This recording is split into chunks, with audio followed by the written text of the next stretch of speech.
எப்படி? இன்னல்லாஹ் லா யக்பதுல் இல்ம இன்திஸாஅன் யன்தஸியு வலாகின் யக்பதுல் இல்ம பிகப்தில் உலமா. அல்லாஹ் தஆலா உலமாக்களை மரணிக்க செய்வதனூடாக இல்மை கைப்பற்றுவான். அன்புக்குரிய சகோதரர்களே, நாங்க பார்க்கிறோம் பெரும்பெரும் அறிஞர்கள் வாழ்ந்தார்கள். பெரும்பெரும் அறிஞர்கள் செல்ல செல்ல செல்ல இன்னைக்கு எல்லாம் சின்ன சின்ன குட்டி குட்டி ஆக்கள் எல்லாம் அவருக்கு அலிஃபும் தெரியாது, பாவும் தெரியாது, குர்ஆன் ஓத தெரியாது. அவர் மேசையை போட்டு உட்கார்ந்து ஃபத்வா கொடுத்துட்டு இருப்பார். சூரா ஃபாத்திஹா ஓத தெரியாது, ஒரு ஹர்ஃப் ஒழுங்கா உச்சரிக்க தெரியாது, குர்ஆனை ஒழுங்கா ஓத தெரியாது. ஆனால் அவர் உலகம் முழுக்க ஃபத்வா கொடுப்பார். அன்புக்குரிய சகோதரர்களே, ஒரு 4 ஹதீஸ் தெரியாது, குர்ஆனை ஒழுங்கா ஓத தெரியாது.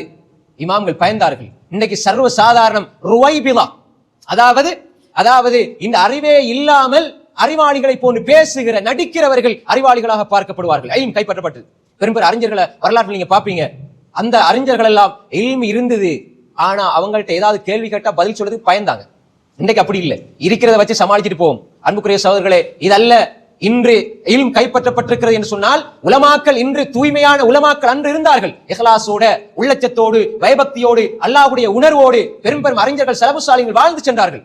ஆனால் இன்று சரியோ பிழையோ என்ற கேட்டால் எந்த தரம் என்ன, எப்படியாவது ஃபத்வா கொடுக்கணும் என்று சொல்லி சொல்லி தானும் கெட்டு பிறரையும் வழிகெடுக்கிற ஒரு நிலைக்கு மக்கள் மாறி இருக்கிறார்கள். ரசூலுல்லாஹ் சொன்னாங்க, இப்படி ஒரு காலம் வரும் என்று சொன்னாங்க.